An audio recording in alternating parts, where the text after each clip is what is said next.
Okay, so we are getting ready to start. Yes, we are ready to start. Thank you so much for everyone who is joining. And I can see that the committee chair for the Technology and Law Committee of the MBA section of Legal Practice is already on the call, Mr. Fernandez, Marcus-Obiene.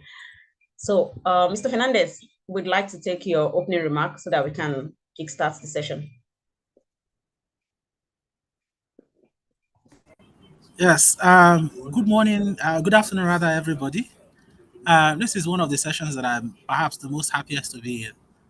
A couple of weeks ago, Mr. Usman was part of a panel for a session at the SLP conference, which held in Jos. And his presentation, in addition to the things I had seen before, indicated that we needed to have a specific session where he can do the work. So where he can actually drill down to this is the step you need to take, create this, set up this account, open this email, open this folder, save this in this folder, and move it onwards. We're at a time where artificial intelligence is here, whether you like it or not, whether you want to use it or not, it's coming.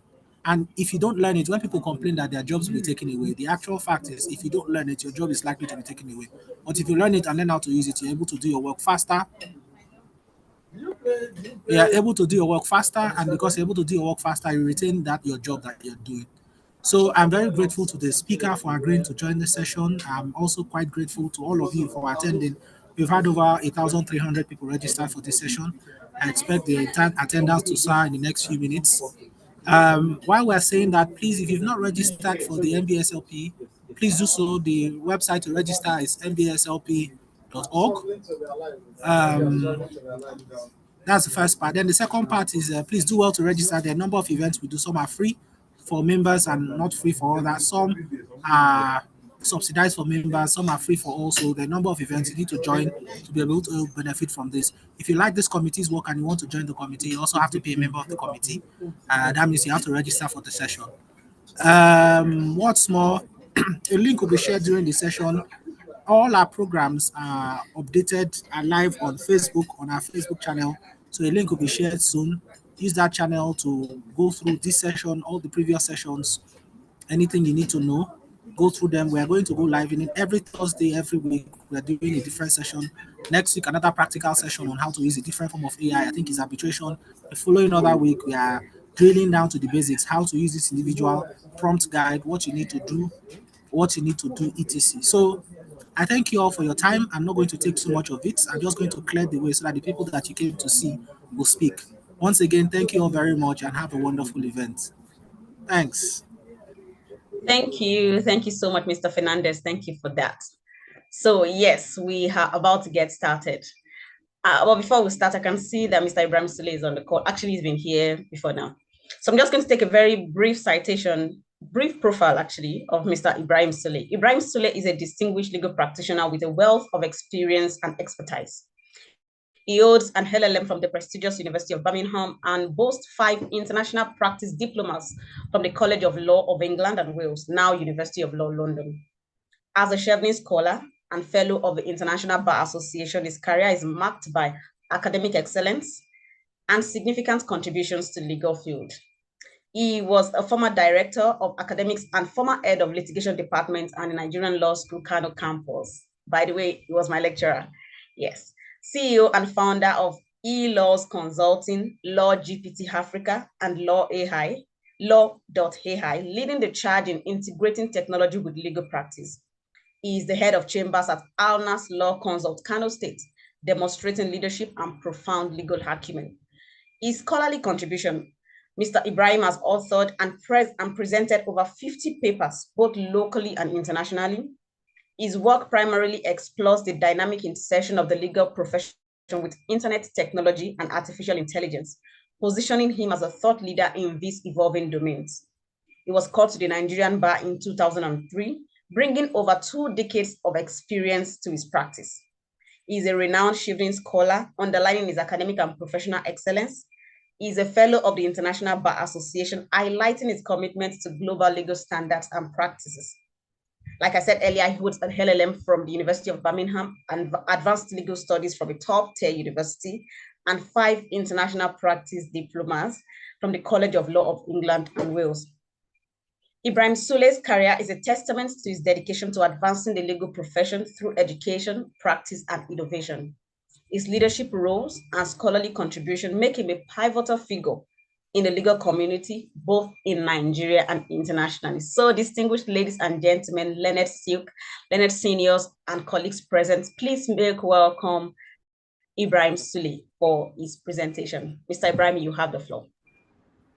Oh, Damilola, I hope all can see me. Yes. Yes. Oh, great. Oh, great. My lords, yeah, present. The esteemed learned silk are present. My senior colleagues, my colleagues, a few of my students. I can see a few joining. Good afternoon. I would like to first of all thank the section on legal practice for giving me this opportunity to share the little I know on how to deploy AI offline, meaning how to use it without internet on our devices in order to comply with the ethical responsibilities on us from the RPC and from the recently released NBA guidelines on the use of artificial intelligence. Thank you so much. A few days ago, when I was part of a panel of discussants during the SLP conference in Jos, I made mention that in order to fully comply with these MBA mandatory guidelines on the use of AI, there is a way that we can deploy the whole AI into our machines. I received some comments, some really challenging, but some encouraging. In fact, one of the encouraging comments I got was from Mr. Fernandez. Mr. Fernandez was very interested in what I said, and he said, why can't us have maybe a small session where I can demonstrate to our colleagues how we can beautifully do that? I say, no problem, because the more knowledge you share, the more knowledge you get. Yes, and by sharing, you get and you lose nothing really. So today I'm going to demonstrate that technology to us, but then preparatory to that, so that I don't have to just jump into the practical session of what we are going to do, which is going to be lightly technical. I've tried my best to make it so literal and elementary. I know lawyers don't like technology. All lawyers like and love to hear is professional fees. So this time around, we are going to deal with technology. So bear with me. And if you don't know or if you don't understand anything, just ask me. I've tried my best to dilute the technical aspect of what I'm going to do or what I'm going to say, because a few months back it was too technical. It will take you some few maybe 1 to 2 days before you do that, but now it can take you just a few hours, and soon it's going to take you just a few minutes to deploy the whole AI model into your machine. So that's my introduction. So I will share my screen with you right now.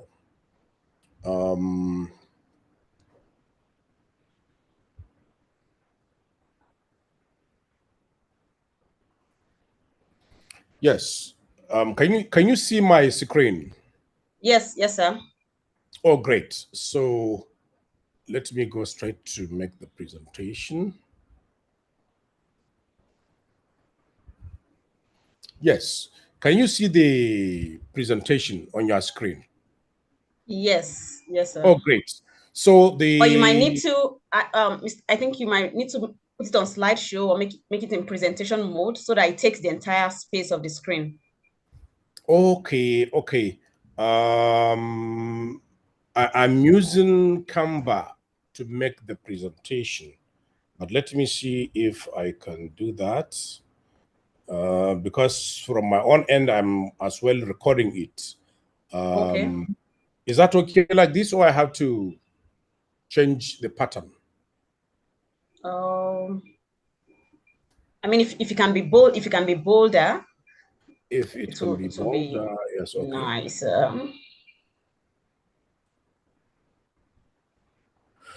Okay. Okay, I think it's looking smaller now. What about now? Is that Okay, okay? I think we should probably just carry on. Yes, this is better. This is better. Yes. Okay, this is better. Yes. Okay, great. So the title of my presentation, because I have some few slides preparatory to what I'm going to do practically, deploying offline AI models for secure legal practice, protecting client confidentiality in the digital age. This is the title of my presentation. The digital dilemma for Nigerian lawyers. You know, some few weeks or some few months ago, that was in 2022, AI just appeared in the public domain. There was AI, in fact, there had been AI for many, many years, since 1950. The technology has been or had been in the laboratories, but in 2022, the OpenAI, the developers of ChatGPT released ChatGPT 3.5 to the general public, and it offers revolutionary benefits for legal practitioners because it could do almost 80% of what lawyers can do in terms of drafting documents, in terms of reviewing cases, in terms of drafting of legal opinions. Think of anything that you can draft as a legal practitioner. AI can help you do that. But the problem is that that technology is connected to the internet, and internet presents significant security risk, which I'm going to also show to us. And because of this, even before the release of ChatGPT, hundreds of law firms were targeted by cyber criminals, whereby they attempted or they even siphon some of the confidential information of the clients of that law firm. And global cyber crime costs in 2023 alone exceeded 8 trillion US dollars. I'm not talking about naira, I'm talking about dollars. So that's global cyber crime cost. And part of it were attacks to law firms. Why? Because our law firms were almost majorly use internet, and there is no security in the internet. There is no security in the internet at all. Now, the dark side of the internet, where many, as you know, you could be attacked. Ransom attacks could target the confidential information in your law firm. Confidential client files can be leaked in the dark web. The dark web is part of the internet that you and me cannot access without installation of certain softwares. And about 85% of the information in the internet is in the dark web.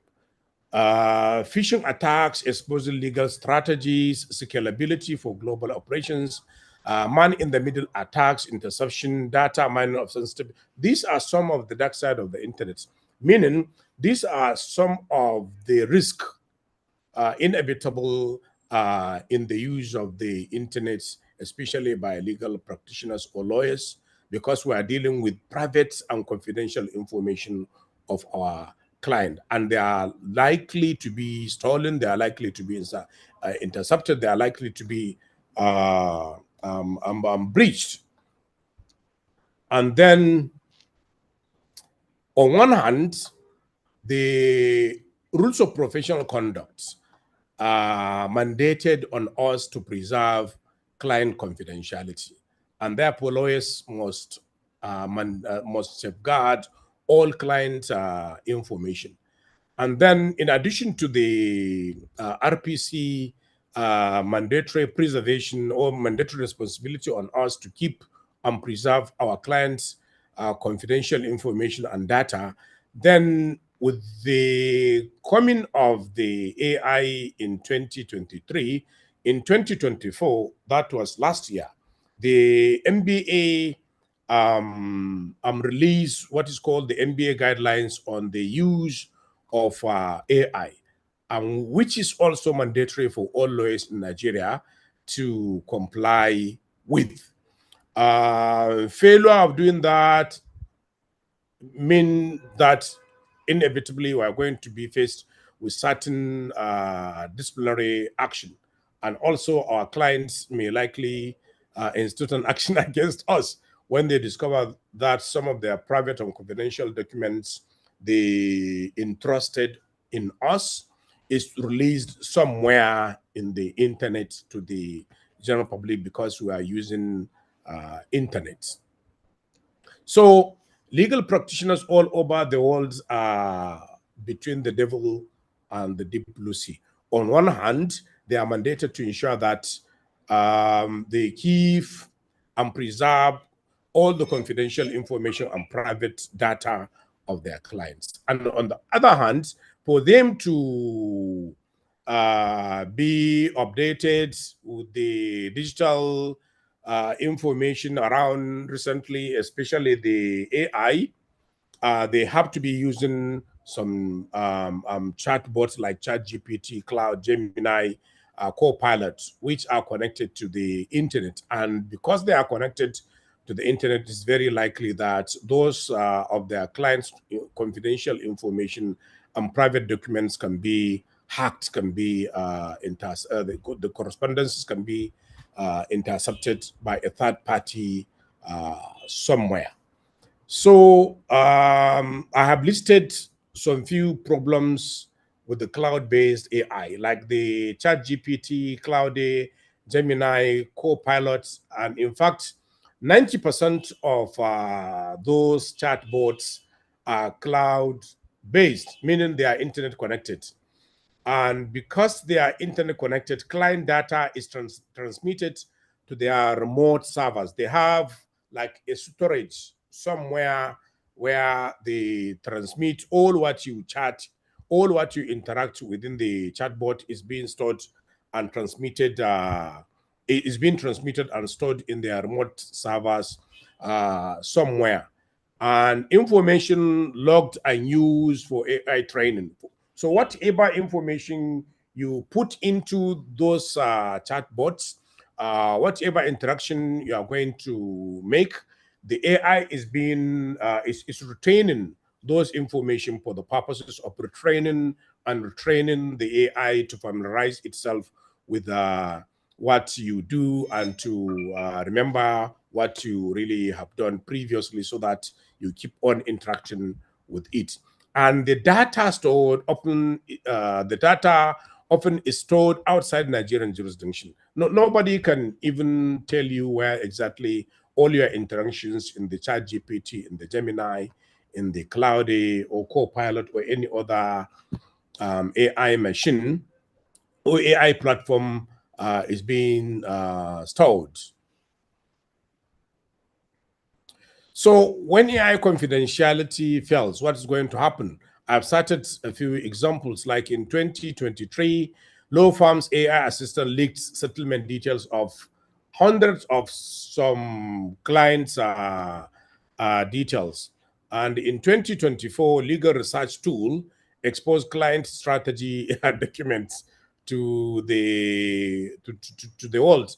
And right now, there are tens or even hundreds of legal suits all over the world, filed mostly against the prominent AI platforms like ChatGPT and Gemini, most especially ChatGPT, by other people, because they have discovered that some of their private information is being released to the public. And for that reason, they take up the matter and file an action or some actions in court. So The offline AI. The offline AI will give you advantage for keeping your client data very, very, very, very safe.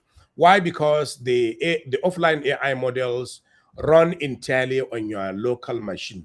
They run on your computers. They run on your computers, whether you have MacBook or you have Linux or you have Windows, you can deploy those technologies. And therefore, you don't have to be connected to the internet. No internet connection required after installation. So the only time you will require to have some internet connectivity is when you are going to install those AI models and dockets and softwares. Immediately after installation, you can switch off the Wi-Fi and continue to use them offline. So all data processing happens within your control. Yes, so whatever you interact within those AI platforms, you don't fear of any data breach or hacking because it's within within your own control, and therefore this eliminates risk of unauthorized access. The only thing is for someone to have physical access to your machine, maybe by putting your PIN or your password or by hacking into your machine somehow offline. And it's going to be difficult for someone to do that because he has to have a full physical control of your device before he gets access to it. And even at doing that, it doesn't mean that he is going to automatically get into those AI models to see and to see what interactions you have with your clients' private and confidential documents. So because they are not connected to the internet, and because the data processing happens within your own control, they are fully compliant with the RPC. You don't fear any breach of your client's confidential information or breach of his privacy. And they are also compliant with the NBA guidelines. And we are going to see how. Okay, so top of these offline AI platforms, I have just mentioned a few. I think they are getting to 15 offline AI platforms now, but I have mentioned just a few, and I'm going to demonstrate how we are going to install one or two and how we are going to use them. And then during the question and answer session, I will be able to maybe attend to some of your legitimate concerns or fears about using these platforms. The first one, which for me is the most prominent, is called llama.cpp.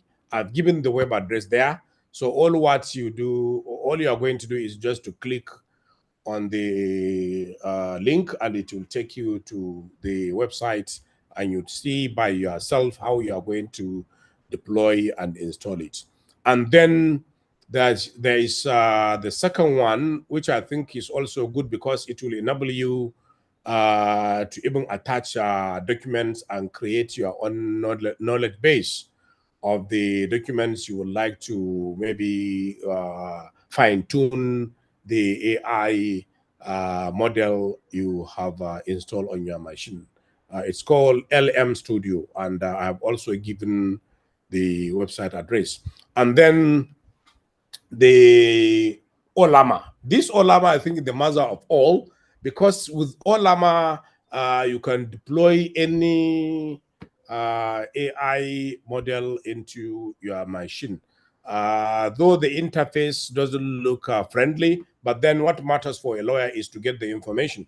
And Olama will enable you get the information without the necessary customizable interface. And I'm going to show us. Then there is also what is called private GPT. I've also given the web address to it. And this paper is going to be available because after the presentation, I'll send it to the committee on section on legal practice, so that esteemed members would access the paper, so that they would have full access of whatever website I've mentioned on the paper. Okay. Yes. So how are you going to deploy it? First, the installation is very simple, though it's time consuming because you have to download files. And this is one of the things that I think we are going to maybe skip in this presentation, because it will take us very long time to download, like 4 gigabytes, 8 gigabytes. There is even one model of about 111 gigabytes. So in this 1.5 or 2 hours presentation, I don't think time will be on our side to download the platform, to download the docket, to install, and then to download the model. I have done all that because I've been using this private or offline AI for many months now. For getting a year, I've been using it on my machine. And in fact, I have so many, not only the few ones I have just mentioned, because in my curiosity, I seek to test any model release to the public. And now I end up getting not less than 7 on my machine. Okay, so you have to visit the website. There is a website called GitHub repository. This GitHub repository is a repository for software and AI developers. You see thousands and thousands of anything pertaining to AI development and deployment, and with the release and release file and the technical way of getting to install those files. Those of us who are familiar with coding, I'm not too familiar with coding, but those of us who are too familiar with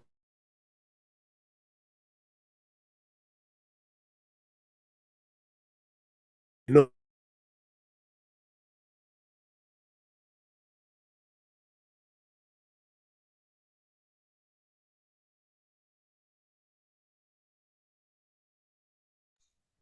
Hello, everyone. Can you hear me?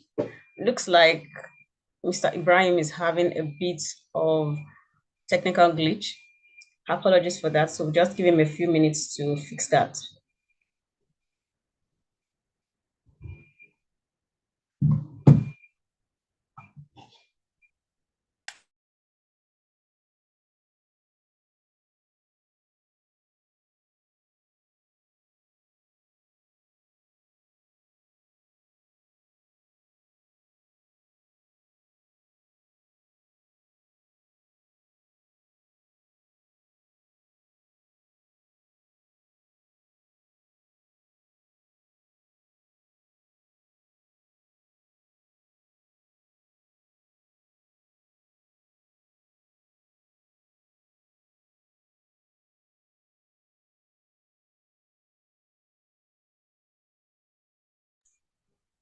Once again, apologies. I'm sure Mr. Ibrahim is making frantic efforts to reconnect. Obviously, I mean, it's the internet. So we're sorry for the break in transmission. We're hoping that he can join, because I can see that the attention, the enthusiasm. Oh, sorry about bad network. Sorry about that. So we are hoping that, yes, thank you very much for accepting our apologies.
Distinguished participants, apologies once again.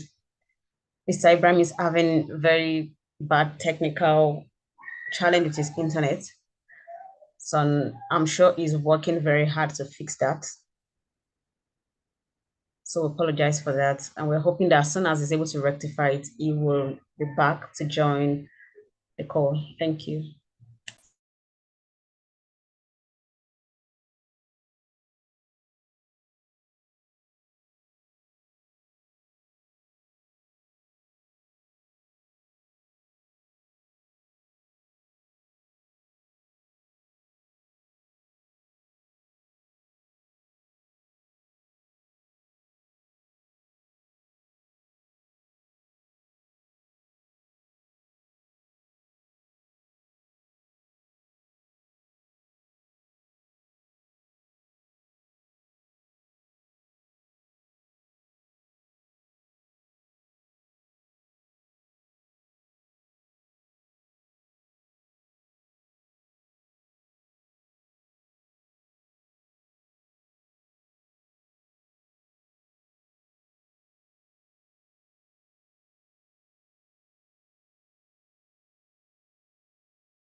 Okay, so I got a suggestion that we should probably play music at least to ease the silence.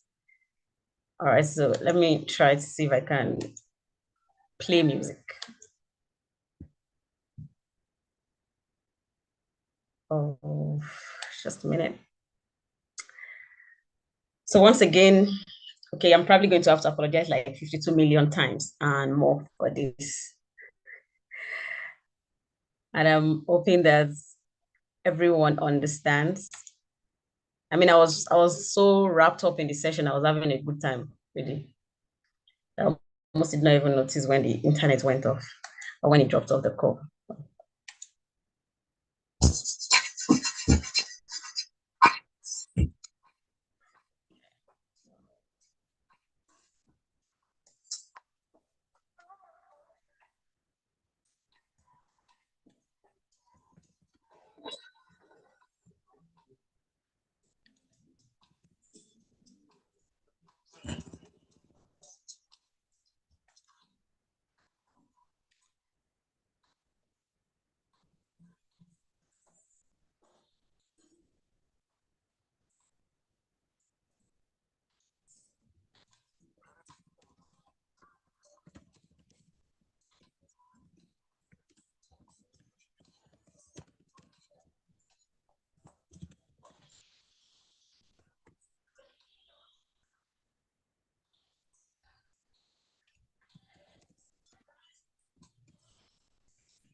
Hello, sir. Yes, are you back? No, we have not been hearing you since. Yes, yes. Are you sure? Oh.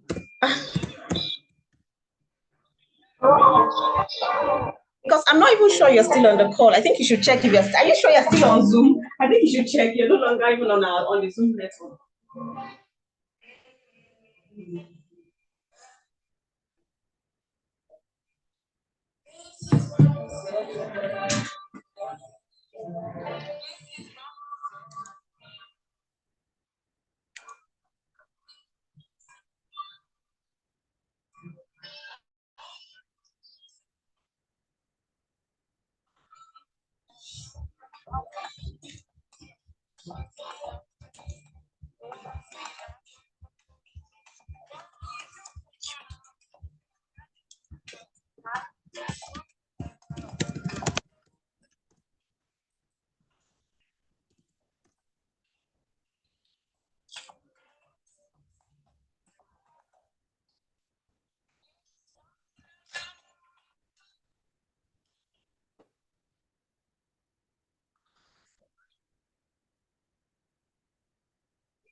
Suspended.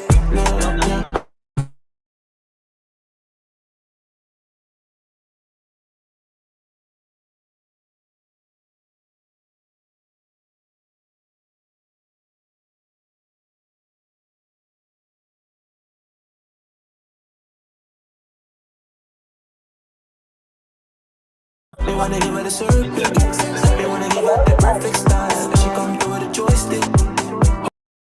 By in Abu Dhabi, that's enough to keep me shawty. I'm a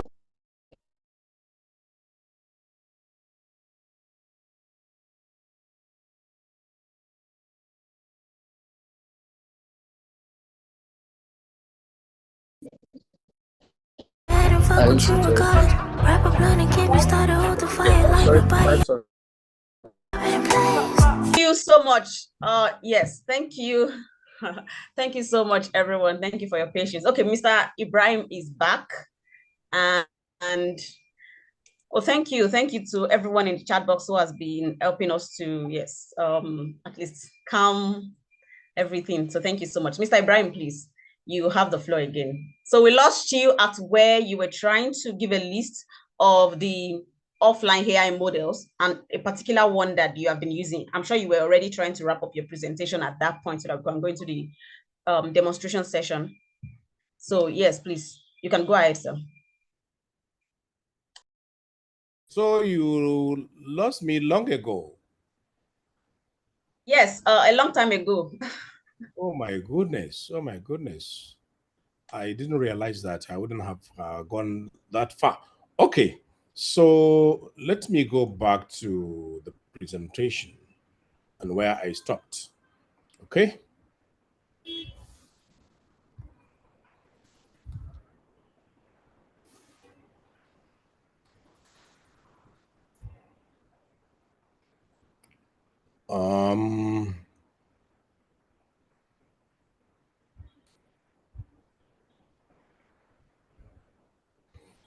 Okay.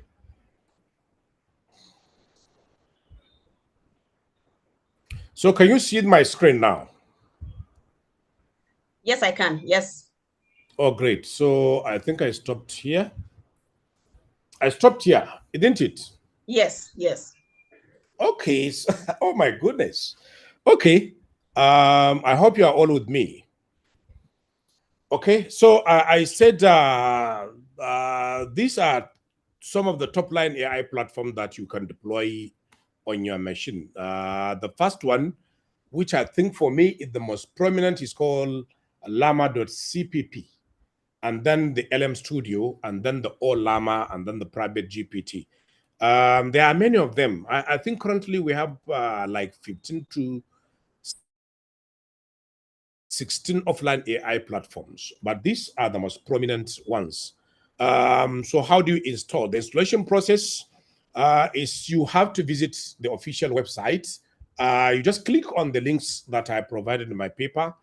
Click on them, it will take you to their website, or you go to a website called GitHub repository, which is meant for AI developers, where you can successfully deploy and customize your own AI platform. But this is too technical, I think, for maybe lawyers, because I know lawyers don't like technical stops.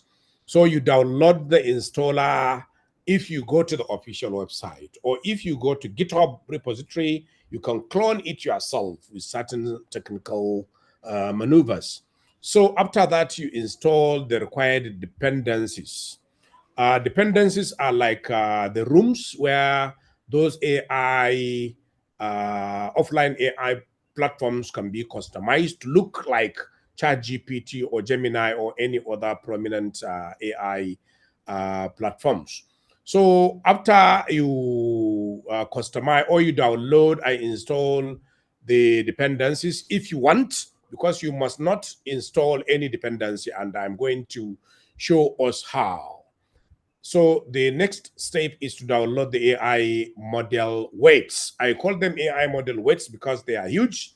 They range from 1.5 gigabyte to up to 111 gigabytes of information. And this is very, very huge, but you must not use the huge ones. In fact, you cannot even use the huge ones on your laptop without buying an external GPU. And this is also too technical. I'm not going to take us to that. But for lawyers, you don't have to buy any GPU.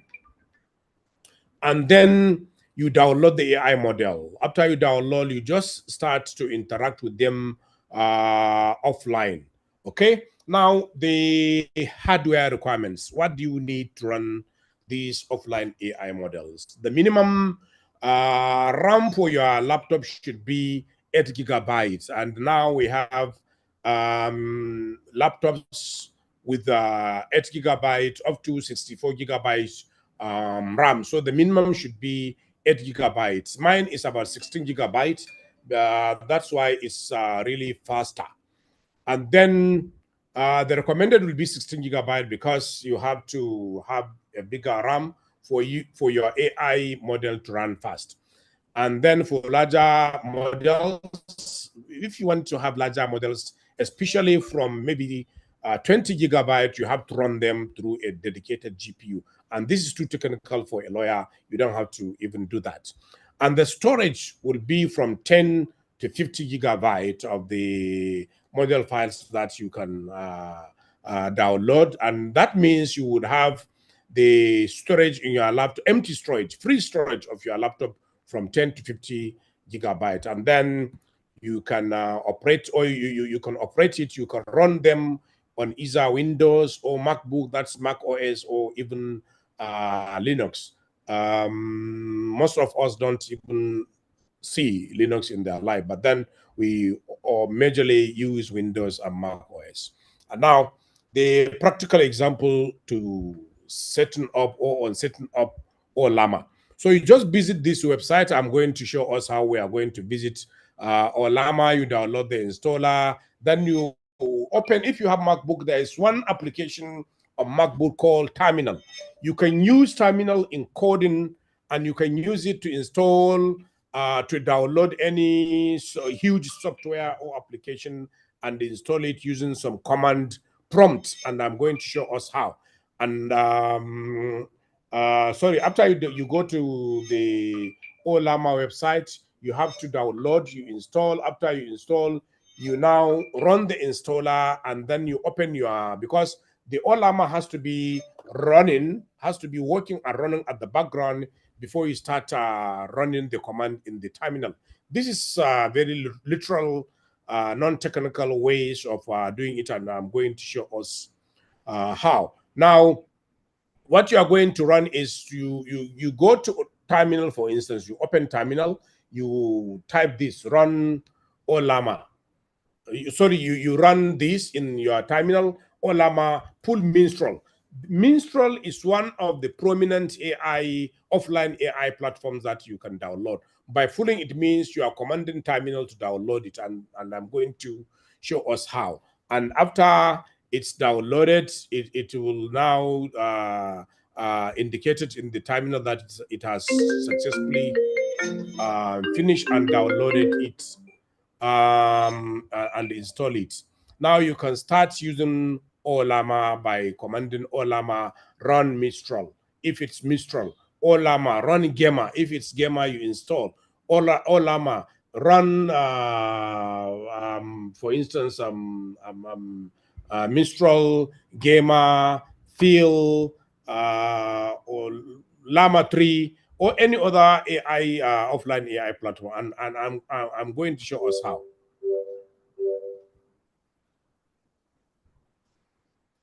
Please, are you with us? Yes, yes, sir. Okay, great. So legal use cases for offline AI model. Though they have their own shortcomings, but then you can use them majorly in your legal work as a lawyer, and I'm going to demonstrate to us how. You can use them in legal research and case analysis. You can use them in document summarization. You can use them in contract drafting and review, legal argument generation, trial strategies. You can use them to generate cross-examination questions. You can use them to analyze a client interview and get some plan of action or strategies on how you are going to handle your client case. You can use them to draft letters. Anything that you can use with ChatGPT, I think you can use them in a way. And I'm going to show us how. The offline AI platforms have some challenges. The first challenge is technical setup, and the solution is you can use user-friendly installers like ChatLM, like anything LLM, like Janet. All these are friendly. They don't need any technical ways to or any technical know-how to install them. Another challenge is they are large model files.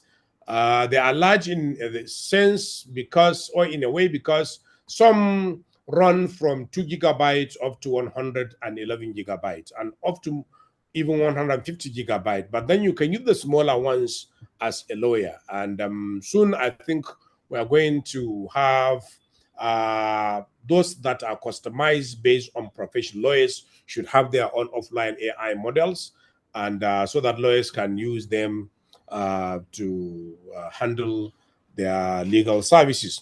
Another challenge is updates, and the solution is you can schedule maintenance. You can schedule the AI platforms to automatically update so that you don't miss any updates.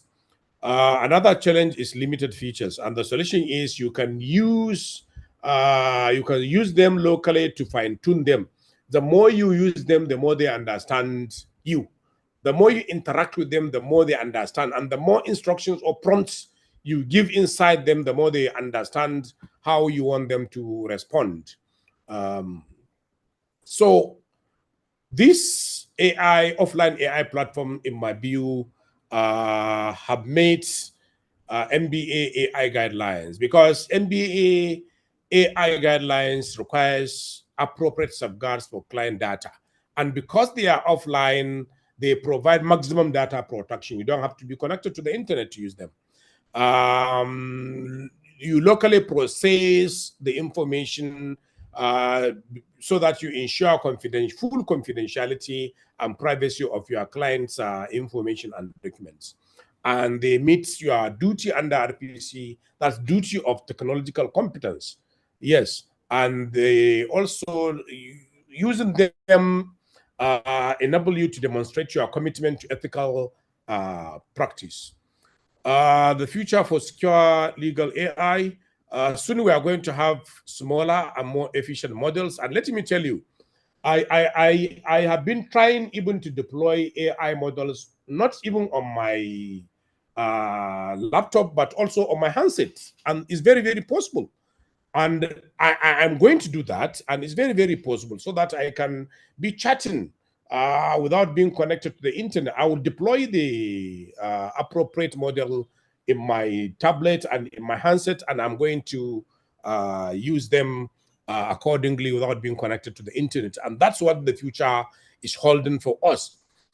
And soon we are going to have specialized legal AI fine-tuning. Like lawyers should have their own, doctors should have their own engineers should have their own. And I think it's one opportunity that the section on legal practice, I think, should take up.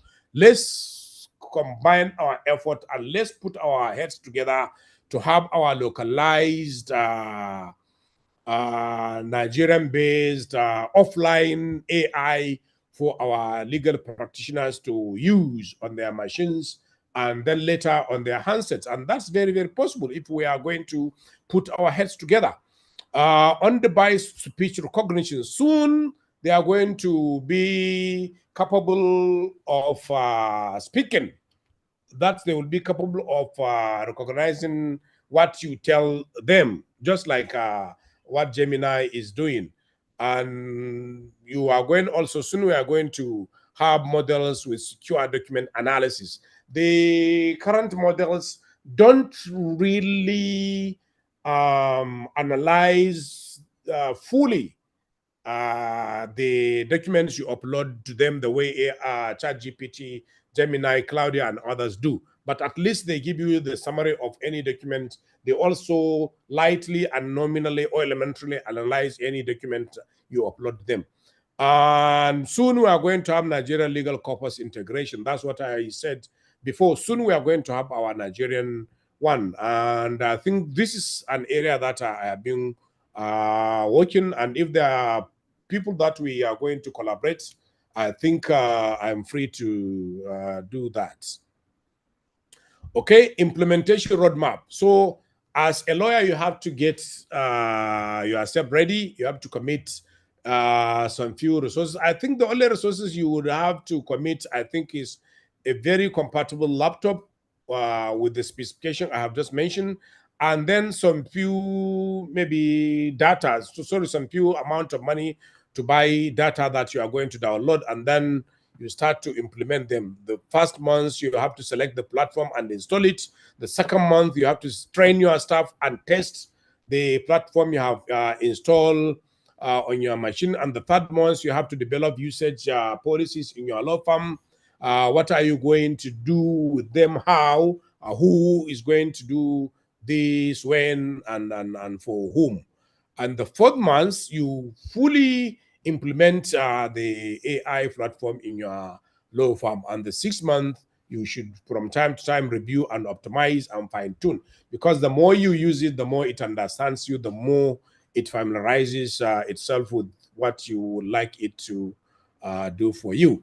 The takeaways in my presentation before I go to the practical demonstration is that client confidentiality is non-negotiable. As lawyers, we know this. And secondly, cloud AI poses significant privacy risk and legitimate concerns, and I have talked about that. Offline AI models provide secure alternatives. I have repeated this, and I have said it quite without number in my presentation. Of course, some of us have not seen it worked out, which I'm going to show us in a few minutes coming. Fourthly, multiple platforms available for immediate use. Yes, there are multiple platforms for AI, for offline AI deployment that you can just download and use them immediately. And then they comply with also RPC and NBA guidelines. Then thank you for your attention. And now I will move to the practical demonstration. I don't know, Damilola. Yes, sir, I'm with you. What do we do? Do we go to the practical session? Yes, please, go ahead. After the practical session, then we can take all the questions. Oh, great. Oh, great. Oh, great. Oh, great. Okay. I talk about Olama. This is the best platform that you can download it. This is the website. Are you seeing my screen, please? Yes. Oh, great. This is allama.com. So when you go to allama.com, there are two things that you can do. You can download. This is where you will start. You start by downloading it for your own machine. So when you click here, it will ask you to download for MacBook or for Linux or for Windows. So if you have MacBook, you click here. it will download. Let me click. The file is huge. It will start downloading, but I'll stop it. I do it just for you to see, but I've already installed it on my machine and I've been using it for many months now. So when you click, it will start downloading, isn't it? You say download for Mac OS, so it will start downloading. Look at it. It's yes. So look at it. All Llama down. So it will take you to be kept in your download folder. So the moment you click here, it will start downloading. Look at it. It has started downloading. So I'll stop it. I'll stop it because I've already installed it. In fact, it's just about 176 MB. Let me finish downloading it so that we see how it goes. Okay. Now you open the folder where it's downloaded. It's downloaded normally in a zip folder because of the security. So you double click to unzip. Now it's unzip. Look at it. Or Llama. Should I continue? Yes, sir. Please go ahead.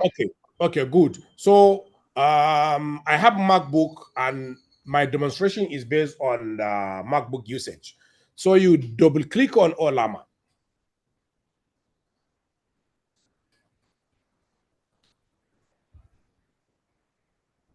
So this is Llama. You double click on Llama and it will start. Yes, it will ask you to open. You open it. You have to move it to application folder if you are using MacBook. So I already have it in my application folder. And I believe it will ask me whether I have to keep both or I have to just keep the one that I'm just look at my Llama inside my applications folder.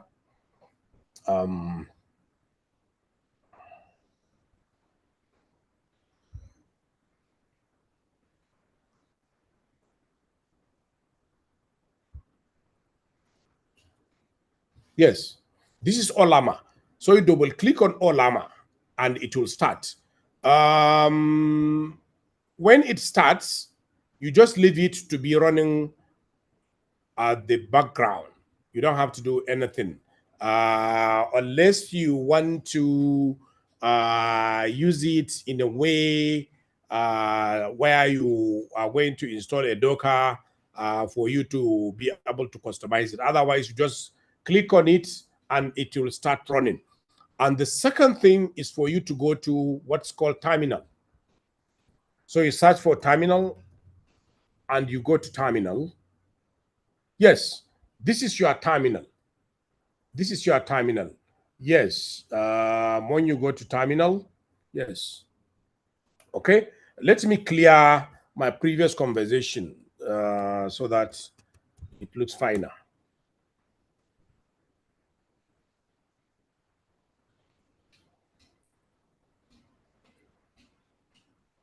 I have long conversations. I think let me just leave it. So if you go to terminal, if you look at my presentation, I said the next thing to do for you,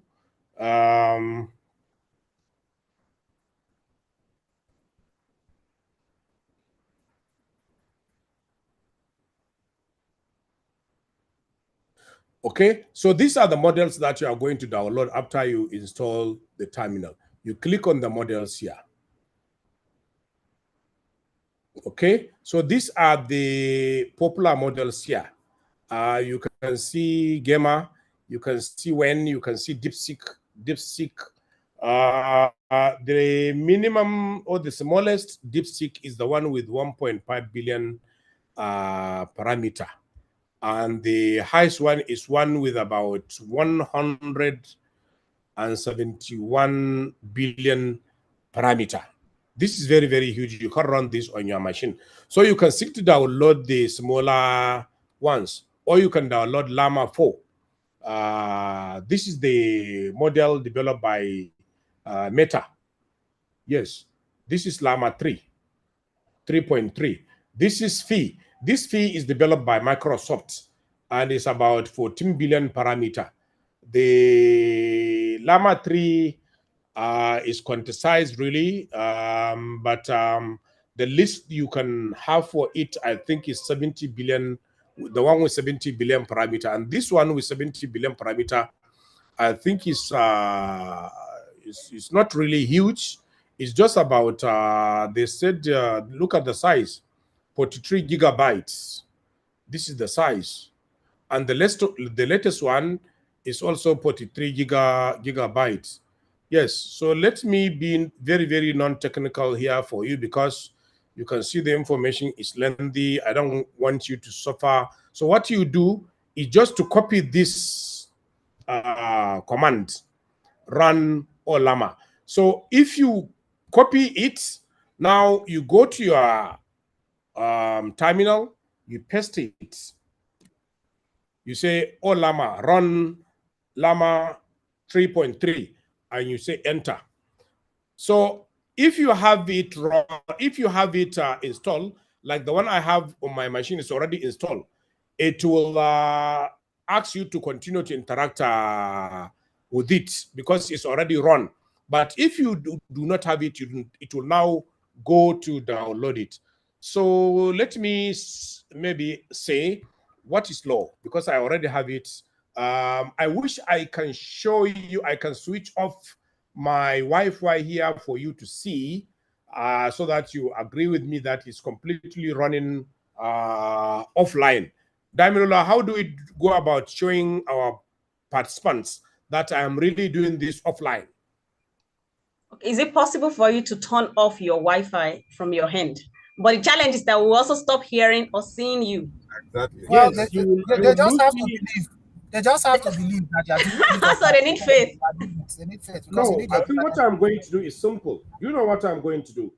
I will join you by my tablet, and now I will record my screen offline. Prof, there's no need. I think we should carry on like this. We are showing them, just carry on. Because that okay, go on. So you say, for instance, you say you are in the, you say what is law?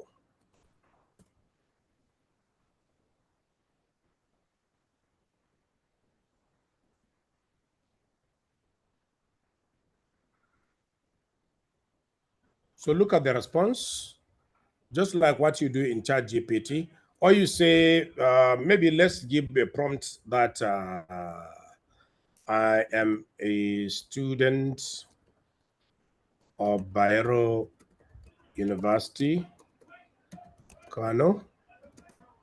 A friend of mine gave me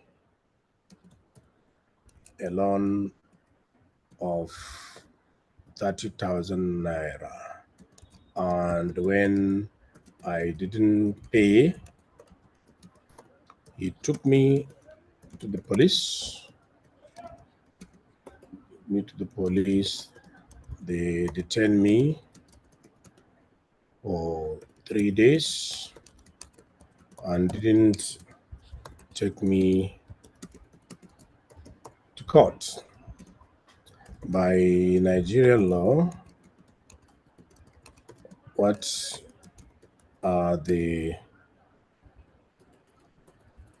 by Nigerian law, list some of my rights that are breached.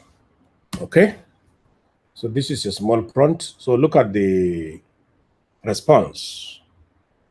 So as a student, a Nigerian at Barrenos, if your friend took you to the police for not paying a loan of 30,000 naira and you were detained without being taken to court, there may have been a violation of several of your fundamental rights under Nigerian law. Here are some. The right to liberty. This means that you should be entitled to freedom from arbitrary arrest and detention by the police. In this case, it appears that you were detained for 3 days without being taken to court or charged with a crime. Secondly, the right to fair trial. This includes blah, blah, blah, blah. The right to humane treatment up to the end. Now you can say, what do I do? What do I do in this circumstance? So it's responding quickly. If you believe that your fundamental rights were violated in the situation you described, there are several things you could consider. One, seek legal advice. It is important to speak with a lawyer or other qualified professional who can help you understand your options and the potential next steps. They can provide guidance on how to protect your rights and seek justice in this case.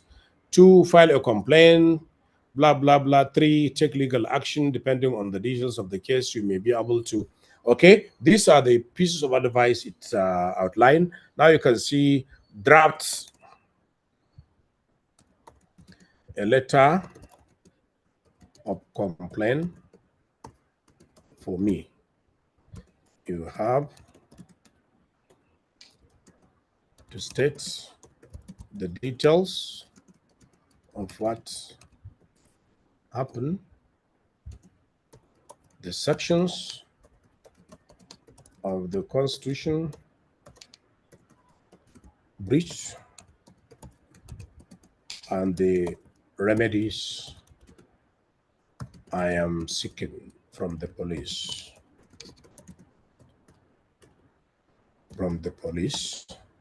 Be professional in your tune. Be ethical. Do not create any fake or false section because it is unethical to do that. You are doing this so that it will begin to understand you, so that it will be cautious next time, this time and next time. Okay, so you click. It says I cannot draft for you.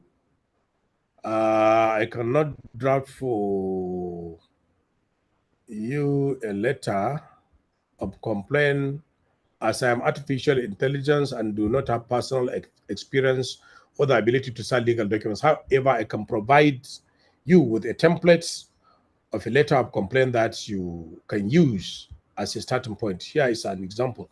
So look at the letter it drafts for you in about 2, 3, 4 seconds. It says, dear blah, blah, I'm right. Just the way ChatGPT drafts for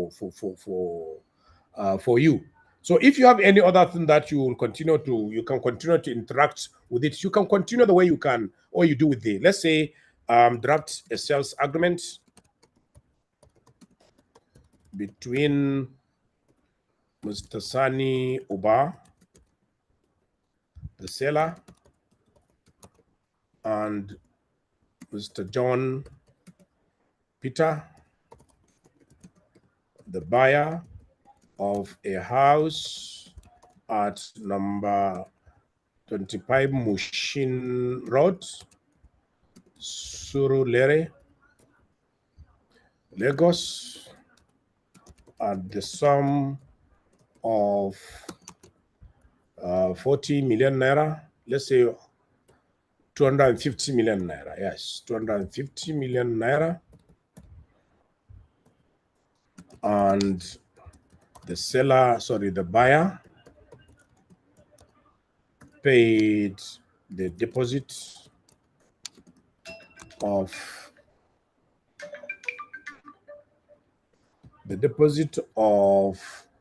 20 million naira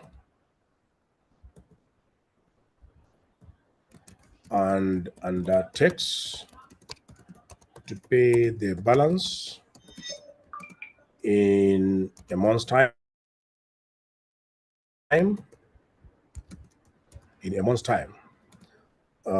Draft the letter. So draft the sales agreement. The sales agreement to protect the right of the seller, the buyer. and insert the major clauses based on best international practice. So this is your prompt. It will continue to tell you that it cannot do this, it cannot do that, but then it will do that if you persist, and later it will stop telling you that it will not do this and that if you caution her not to be doing that for you.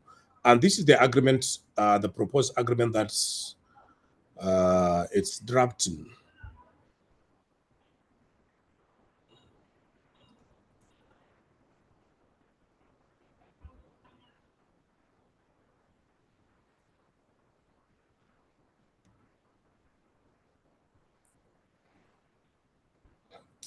Okay. You can fine tune it to say add more clauses like ADR clause, force majeure clause, etc., etc. So it is updating it. I think somewhere we mentioned a letter. That's why it's addressing this sale agreement to a recipient. So it's updating what we have done. And if you have a template that you draft, you can copy that template and paste here and interact with it accordingly. And I think let me show us something like that. Yes, look at the dispute resolution. Any dispute arising out of this agreement shall first be submitted to mediation under the Lagos Multi-Door Courthouse. That's LMDC, Alternative Dispute Resolution process. If the matter is not resolved through mediation, then it shall be resolved through binding arbitration in Lagos, Nigeria. The arbitrator shall be selected by mutual agreement of the parties, or if the parties are unable to agree, appointed, blah, blah, blah. So it has updated it. You can continue to interact with it so that until you achieve what you really want to achieve. Okay. And like I have said, if you have something that you can copy in terms of an agreement, you can copy. If you have maybe a process served on you, you can copy that process after you convert it. Let's say sales agreement.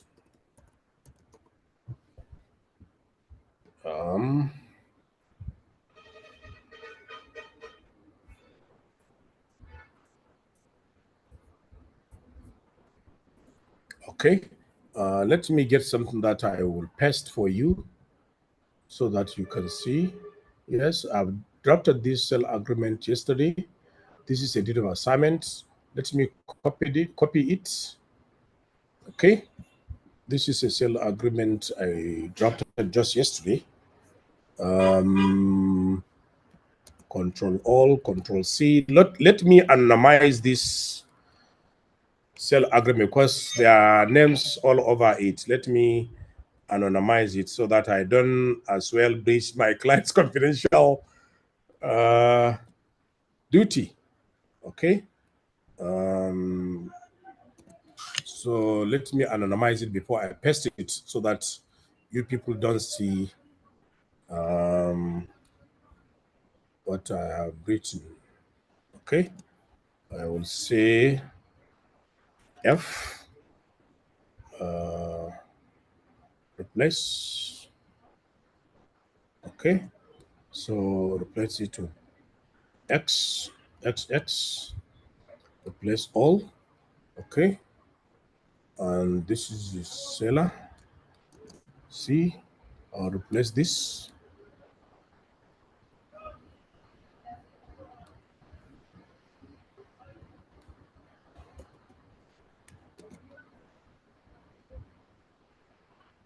Okay, this one should be YYY.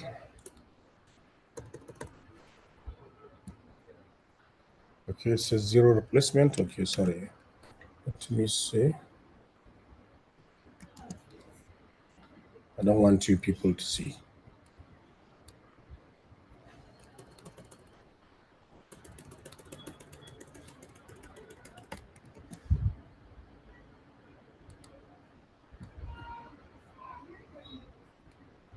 What happened?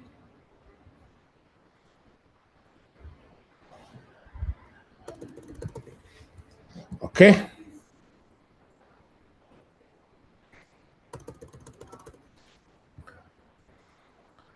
Okay, so let me paste it there and then ask it some questions.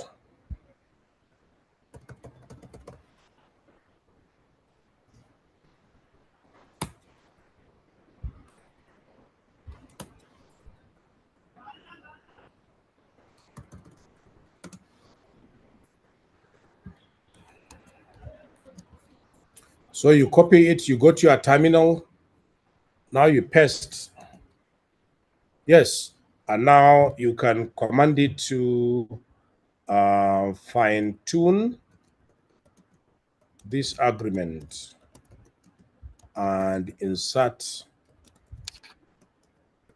other clauses that are not inserted, and all clauses to protect the buyer's interests. The buyer's interest more. Okay.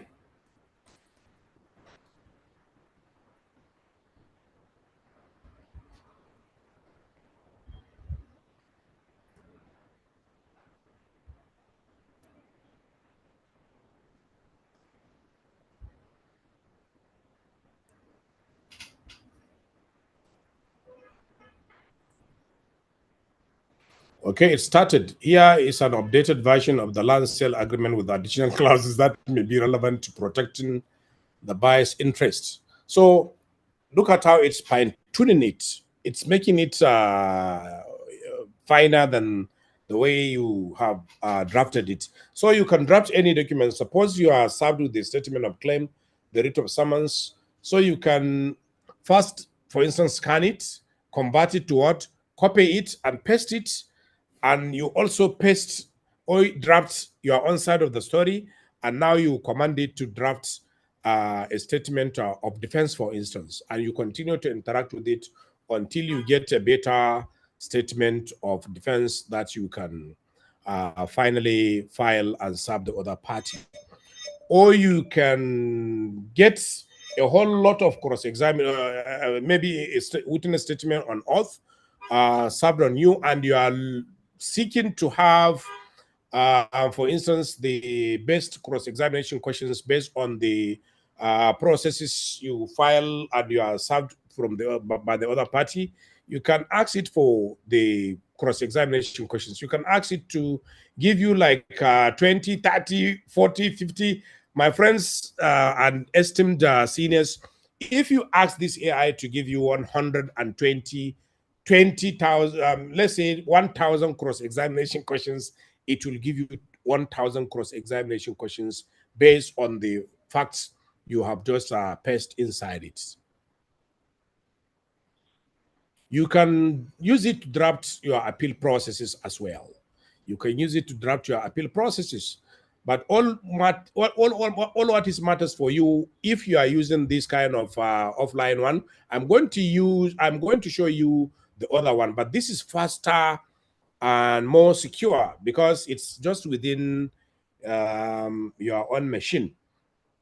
Okay, it has finished. So what you'll do is just for you to copy. You can start copying. You put your cursor here, you just copy. And I believe this is finer than the way I have drafted. When you copy, you just, when you select, you just copy. And you can go to, this is the one that I have drafted. Let me go down to put this one, okay? So look at it. Yes, this is the one that is drafted by the AI, offline AI. Yes, I can see it has inserted like clauses for possession, indemnity, covenants. I inserted them, but then it elaborated them and make them more expansive.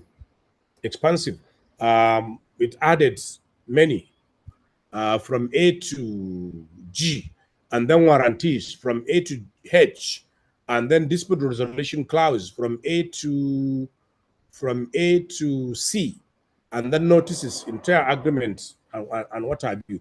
So it makes my agreement finer and better, and it can do for any document, assuming you have an interview session with someone and you type the interview interactions. You can come and paste it here, and you ask the model the best way to handle this case. Okay, so this is how you can deploy and use it using terminal. Yes, this is how you can deploy and use it using terminal, and it's offline. Okay, now you remember I also told you that if you don't have this technical know-how, there is a way that you can deploy it, install it, and start deploying the AI offline by download them and with all the necessary interface. This is the LM Studio. When you go to LM Studio, I think I've given you the website. When you go to the LM Studio, in fact, let me go to the LM Studio for you to see. This is LM Studio. So you go to LM Studio, you download the LM Studio for your Mac, because I have Mac. So you download, if you click here, it will download, yes. After you download, you install. Okay, I've already done that on my machine, so I don't have to repeat it. So after you do that, you go to the install application and you open it and you start downloading the machines, sorry, the AI models. This is where you will go to download the AI models. Yes, look at the number of those that you can download. You can open the directory of the models for you to see the number of models you have just downloaded. Okay.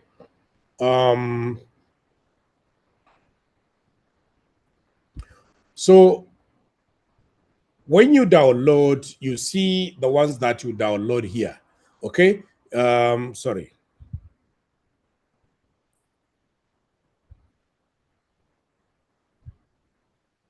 So these are the models I downloaded. I downloaded Gamma of 4 billion parameter, Llama of 8 billion parameter. I downloaded Wen 2 of 7 billion parameter. The first one is about 3.2 gigabyte. The other one is 4.92 gigabytes. The other one is 4.68 gigabyte. These are smaller ones, but at least they can work for you. So what you will do, okay, here, if you click on discover, it will take you to a repository of the models, including the prominent ones. This is Mistral, this is Gamma, this is even DeepSeek. DeepSeek R1, DeepSeek R2, they are all here. This is Phi, the latest Microsoft model. So what you will do is to click here, and now you download it here. This is about 2.39 gigabytes.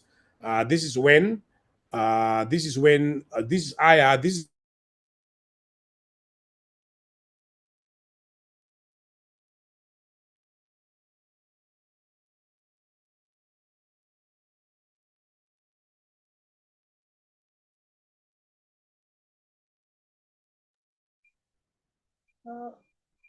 hello, Mr. Ibrahim, we can no longer hear you.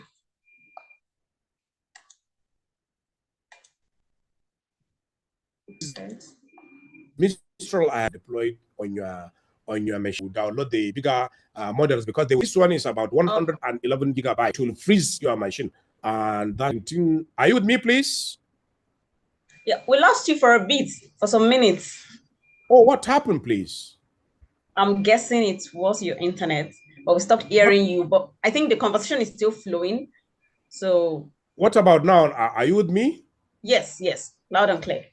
Okay, okay. Now you go to LM Studio, you download it, you install it, and from the installation, you open it, and now after you open it, you can download the models like the like what I've said.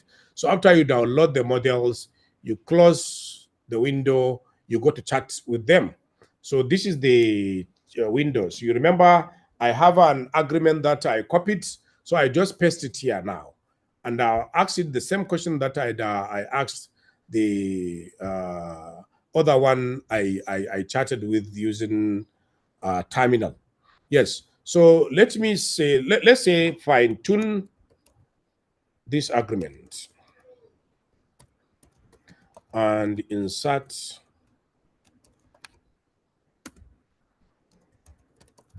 clauses not inserted based on best international practice. Okay. Be professional. Be professional and ethical, and behave as a lawyer to the buyer, for instance. So when you command it to behave as a lawyer to the buyer, it will just do the way you have commanded it, and it will insert all the appropriate and relevant clauses to ensure that it protects the interest of the buyer. So so you click. Okay, you have to select a model here. So let's select Gamma, for instance. After you select Gamma, yes, and now you click here. So it's going to process the prompt, and it's going to also give you the necessary response. You ask it to fine tune, and it's going to fine tune. Yes, look at it.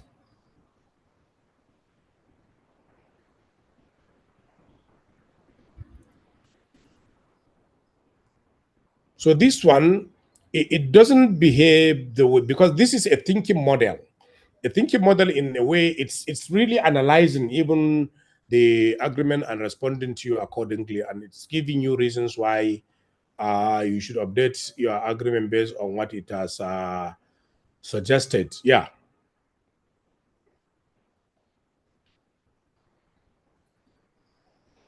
Okay. So to help me refine my suggestions further, could you tell me what are the primary concerns of either buyer or seller? So it's asking you for further information. Are there any specific aspect of Nigerian real estate law that you would like me to consider, e.g., land tenure systems in Kano states? You can say yes.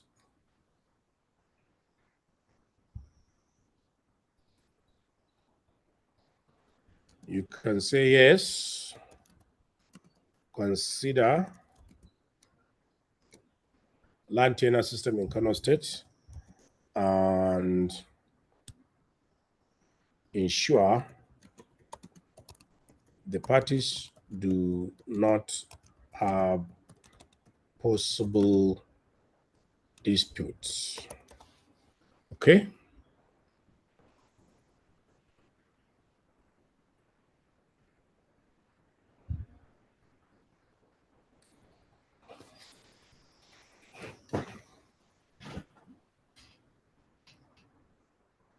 So you continue to interact and engage it in conversations until you get what you really want it to get. And let me show you this one again, which I think I would like you to be using this one. This one, you have to deploy it using Docker.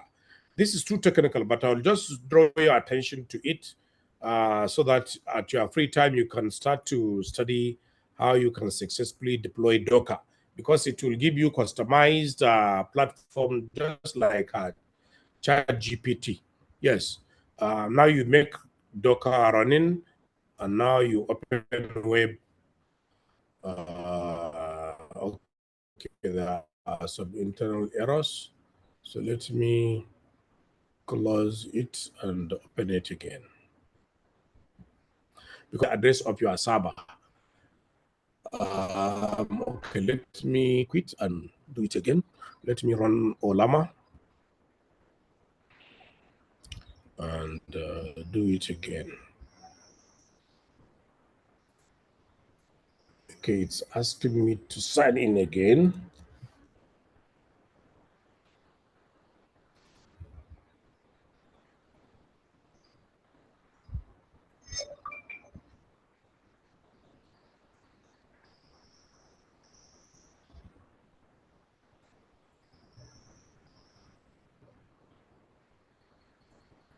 Anyway, let's leave this one so that I don't take much of your time.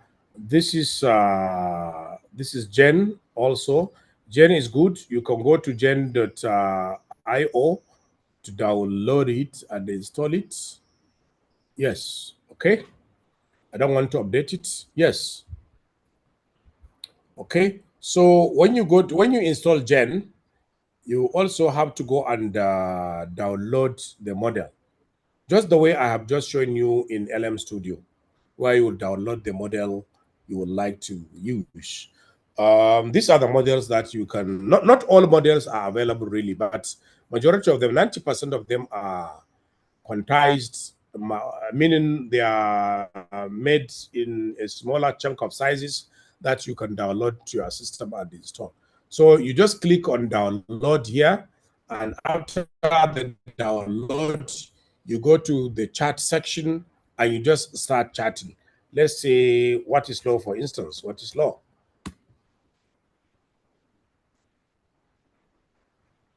I'm using Llama for Meta.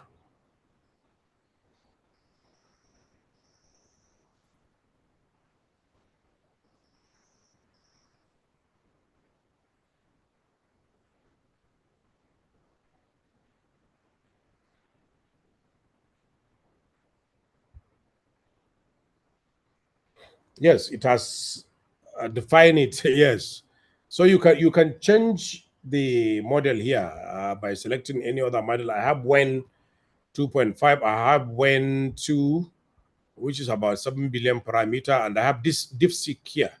DeepSeek of it, so you can change it like DeepSeek is a thinking one, meaning it will think and analyze the instruction you give it before it generates a response.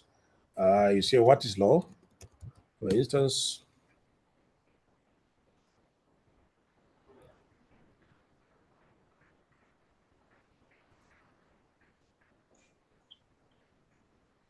Okay, Mr. Ibrahim. yes, are you with me? Yes, well, with you, I can hear you loud and clear. So I can see that we are having some questions in the chat session. So I'm looking at, is there a possibility that you can probably conclude in 5 to 7 minutes so that we can take the questions in Yes, the chat? I'm done. I'm done. Okay. Really.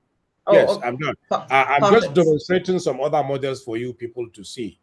Okay, so I think yes, we should just I'm delve. done. So can we go ahead with the question and answer, sir? Yes, definitely.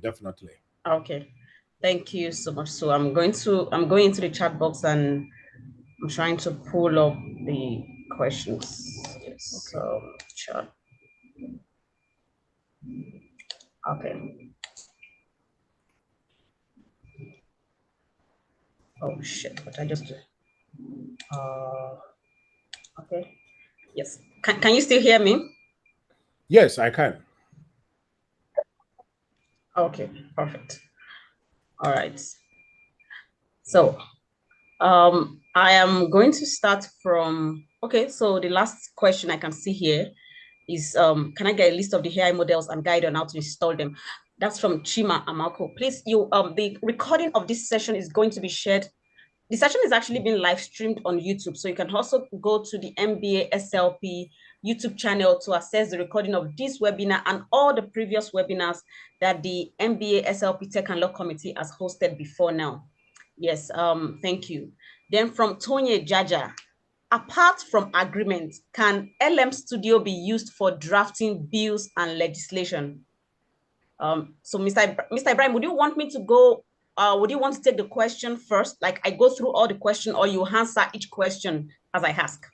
I think I'll be taking 3 questions. Okay, so 3 at a time. Okay. Yeah. Okay, so I'm struggling to catch up. Okay, now the first set of 3. Number 1, apart from agreements, can LM Studio be used for drafting bills and legislation? That's 1. The second question from Patrick Coker: what are the ethical issues that come with the use of these AI tools as a lawyer? That's number 2. Number 3, Zulea Tata: in as much as an insightful presentation on the usefulness of AI in the legal field, it is doing more harm to lawyers than good. And in future, AI will make lawyers useless. I want to believe that's intellectually. That's more of a comment, but if you want to say anything about that. So I'll just allow you to take those 3 first. Okay, Mr. Twenye is saying, apart from drafting contracts, can these AI models or offline AI models be used for drafting bills and legislations? Yes, they can be used.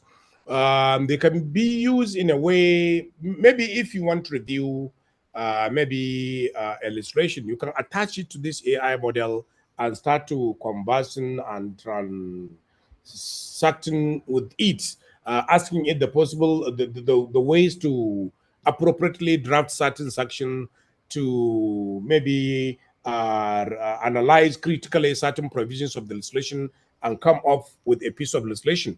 Another piece of legislation, you can as well copy and paste to it any legislation that you would like to review, to analyze for the software to give you the necessary appropriate responses. Yes, you can do that. Coca is asking about ethical issues. The ethical issues, I think I mentioned some of them in my paper, and the paper is going to be available to you. You can see some of the ethical issues. Zuleha is making a sort of a comment that these AI platforms are doing more harm to lawyers, and soon lawyers are going to be useless. I really don't agree with you, Zuleha. Why? Because these AI platforms are like machines, just like a brand new car in town, which every person should seek to buy. That's how lawyers should look at these AI machines. They will make you more productive. They will make you more useful, I think, because now even your clients know some of these platforms, and they'll be asking you based on their first-hand interactions. A few days ago, one of my clients called me and said, Mr. Ibrahim, I have just drafted an agreement on Meta. Can you go through it and tell me how I can improve it, and tell me finally how it's going to be? I said, that's wonderful. In some month back, this is one person that would come to my office and tell me he wanted to draft an agreement, and I will interview him. And after the interview, we'll go through my drafts, and then we go on to go through the clauses for him to agree and disagree on certain clauses I inserted. But with technology, with AI, he has drafted it and is now asking me to fine tune it for him. So should I tell him that I don't know what is Meta as his lawyer? Or should I tell him that I don't know how to do it? I know Meta, but I don't know how to do it. No, I'll tell him, yes, class 1, class 2, class 3 will put you in trouble. My reasons are this and that and that. Because I will use the same Meta and come up with something meaningful, more meaningful than what he has just drafted, because I'm a lawyer. So I think AI doesn't come to make you useless, but will make you more useful, more productive, and you will have the ability to do a lot than what you previously have been doing. Okay, that's my check on this, Zulaiha. Thank you so much. Okay, thank you so much, sir. Okay, I'm struggling to catch up. From Okorie Kalu. Thanks, Mr. Ibrahim, for an insightful presentation of offline here as an alternative to minimize or eliminate the risks presented by generative and other forms of AI. However, my question is, Is not your response that AI offline is a cure to those risks a bit too sweeping? It seems to me that once you say that outside hardware, some level of internet is required for purpose of downloading, e.g. Holama or updating SIM, it means exposure to risk in an age of archival data. So I don't know if you got that, sir. Yes, I got what he's saying. What Okay. he's saying, maybe he's saying we are still facing the problem of exposing.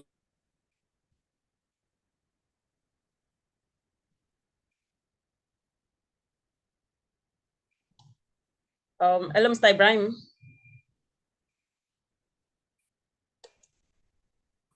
Okay, looks like it froze.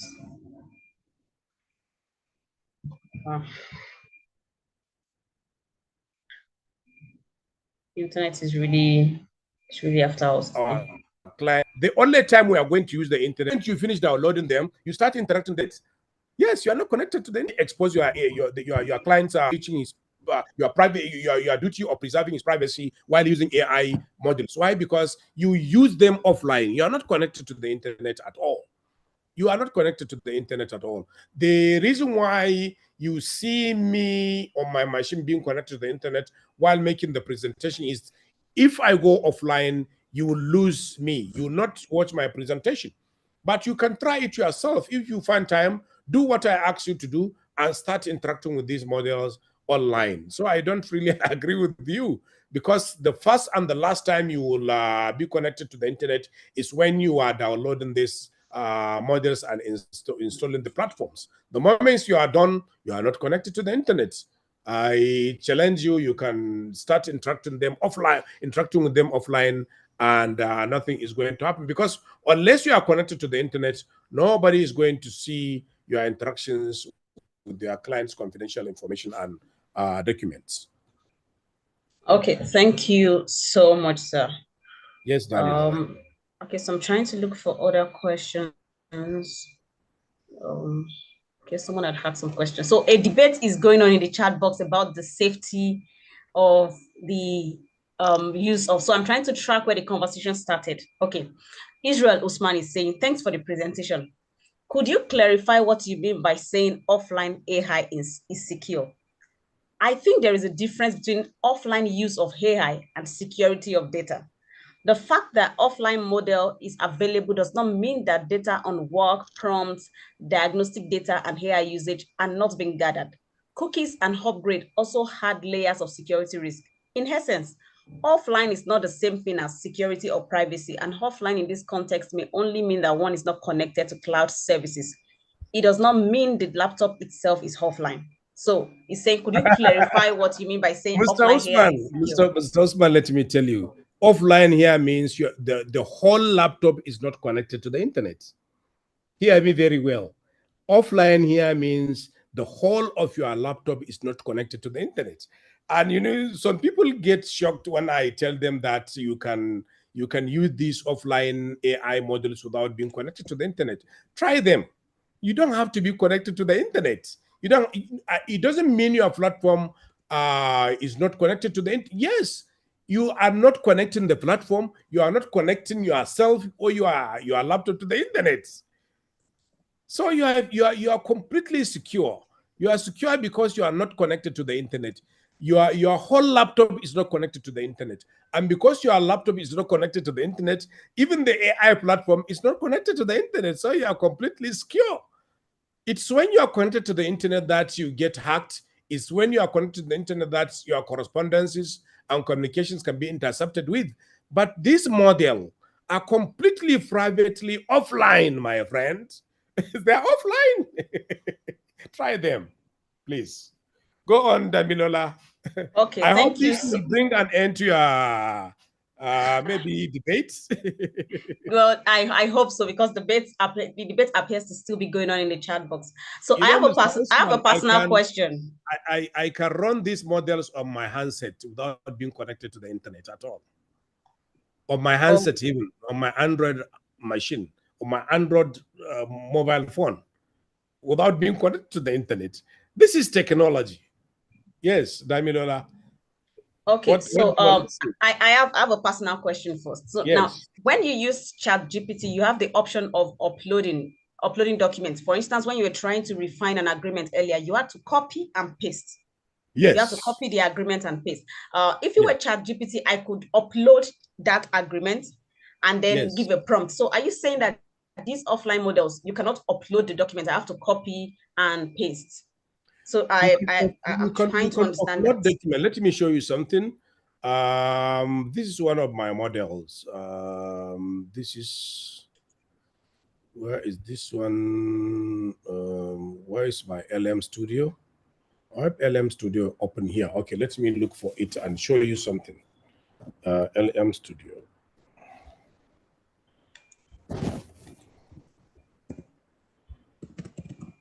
You know, you can upload document, not even once, one document, not even two. You can create a whole knowledge base.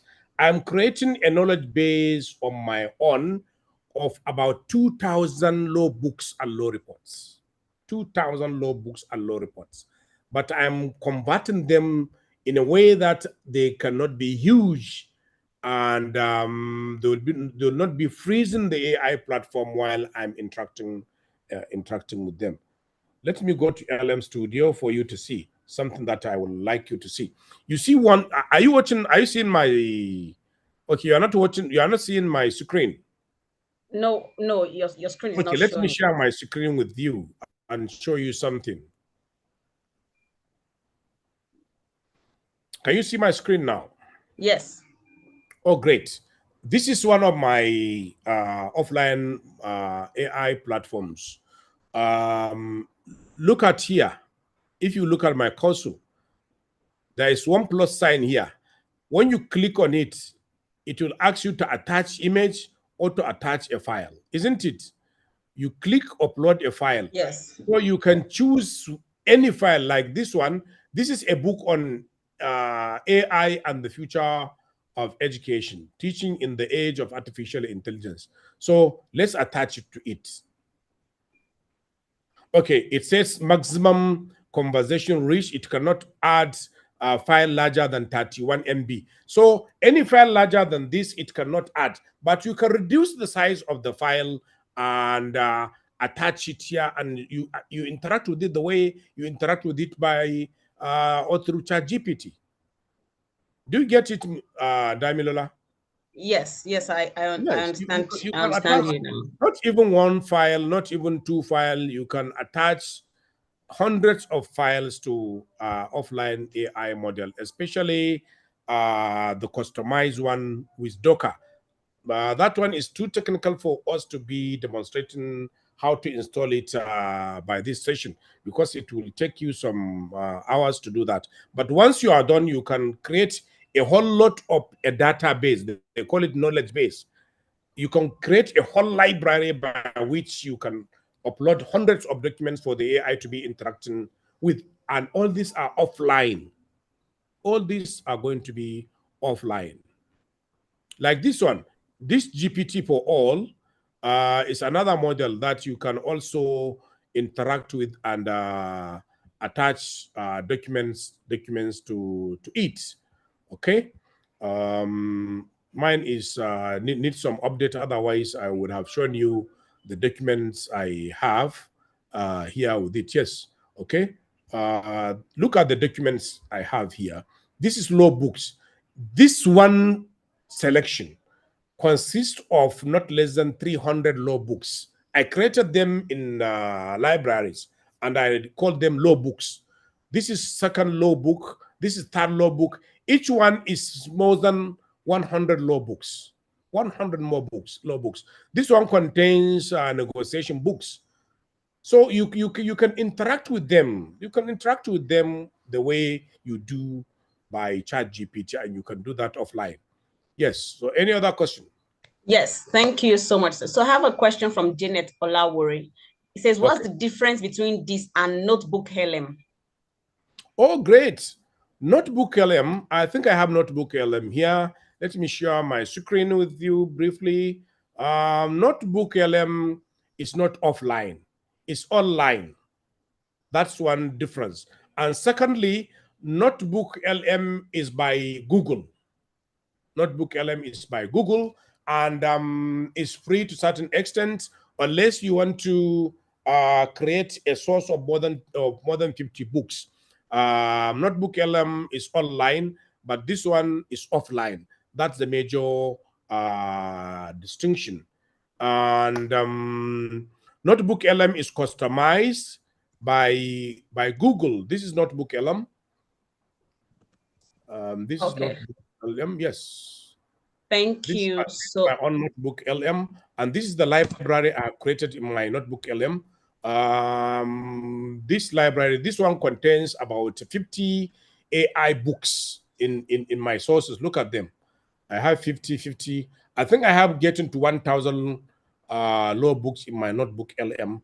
But Notebook LM, and this is Nigerian Weekly Law Report, about 50 of them in one source that I can interact with and ask them on any legal principle or on anything that I think are covered by those. I think using Notebook LM, I think we should have another session on that, because it's really very wonderful source, and lawyers can as well use them to fine-tune what they do as legal practitioners.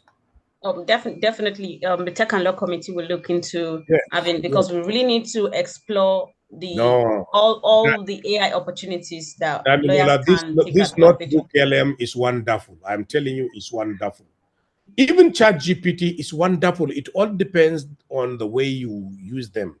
You know, you can create your own ChatGPT within ChatGPT.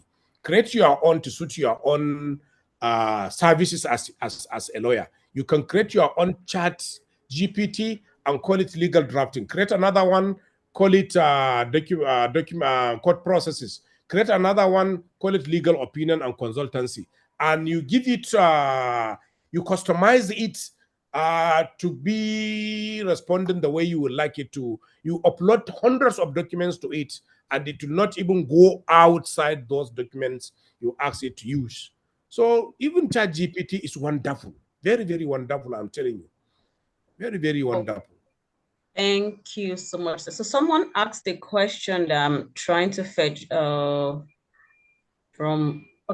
was asking a question about whether Olama can, I'm trying to look for that question. Yes. Okay. From Dennis, he said, in prompting Olama, does it have access to case laws and updated reports? I believe the answer is no. You have to feed it. It doesn't have access to all law reports, but it has access to many law reports. It has access to many law reports, but not all. You understand? If now you are going to let's go to Olama and let's do something quickly. Let's do something quickly. This is Olama. Let's say list for me 5 prominent cases on fundamental right, for instance, fundamental rights. You say, list for me 5 prominent Nigerian cases, 5 prominent Nigerian cases on fundamental rights. Nigerian cases on fundamental rights with their citations and summary of their principles, with their citations and summary of their principles. I just want to answer his question practically. Okay? So you prompt Olama now. And this Olama, the Olama I'm using now is Llama 3. You can use DeepSeek, you can use Gamma, you can use Mistral, you can use Phi, you can use Wen. Yes, you can only install them on your machine, depending on the size of RAM you have, so that the machine shouldn't freeze. Because the moment it freezes, it will shut down and you have to switch it on again. List for me 5 prominent Nigerian cases of fundamental rights with their citations and summary of their principles. So look at the answer. So it says Here are 5 prominent Nigerian cases that have established important principles related to fundamental rights, along with their citations and brief summaries. Look, let me caution my esteemed colleagues here. I'm not saying all what the AI is responding on the cases is correct, but it's majorly correct, but you have to check and ensure that the citations are correct and the legal principles are correct. And I'm telling you, 70% of what it responds to is really correct. And look at these ones, you can cross-check yourself to see if what it says is correct. Adeola and Attorney General of the Federation, this is the citation, Legalpedia, Electronic Law Report, Lagos, blah, blah, blah. The case involved a challenge to the constitutionality of Section 7A of the Advanced Fee Fraud and Other Fraud-Related Offences Act 2006, which criminalized the solicitation or acceptance of fees for the purpose of facilitating the granting of government contracts. The appellant argued blah, blah, blah, blah. So these are some of the cases. You can cross-check to see if it's really correct, but it has access to some of the reported cases, but then it doesn't have access to some. It all depends on how you prompt it and the responses it garners and the way you cross-check them to ensure that they are correct. Okay? Thank you so much, sir. So for everyone who has been asking for Mr. Ibrahim to go over the process of installing these offline AI tools, please, you can access the recording because those are some of the things he discussed from the beginning of his presentation. The recording of this webinar is going to be available on the NBA-SLP YouTube channel. So you can always go back there to literally listen and follow the entire process so that you can practicalize what is being said. You can follow the entire process of the presentation on the YouTube channel so that we don't have to keep going back over and over this subject again. So yes, so, Elizabeth Okai says, sir, you just taught us how to upload a document instead of copying. How do I create a library that is stored offline? A library that will be what? A library that is stored offline. Okay. You have to use Docker. This is Docker. It doesn't really, it's a long process, really. But I'm telling you, search for installation of offline AI, use RAG. RAG means retrieval augmented generation. And it's by that technology that you can create a whole database. And when you go through the responses in Google or in even ChatGPT, you will understand that you can create a whole knowledge base. I've created mine. The issue is the server refuses to respond to my queries. This is the server, and I have to sort out something, and it will take my time. Otherwise, I have created a whole knowledge base of hundreds of documents offline that I'm using the AI platform to interact with. It's very, very possible. Check online and you get answers. And if time permits, maybe we would have another session on that. Definitely, sir. Inemeka Chukuma is saying, what courses would you recommend we take to get grounded on this AI and LM? I really don't have to recommend any course for you because just have the curiosity. Believe that you can learn because it's not about a course. It's about your commitment to learning. Because you can have the certificates, but if you are not committed to learning, you'll end up doing nothing with it. I have not gone to any school on AI, and I have not gone to any school on IT. But for the last 20 years, I've been following the developments and updates.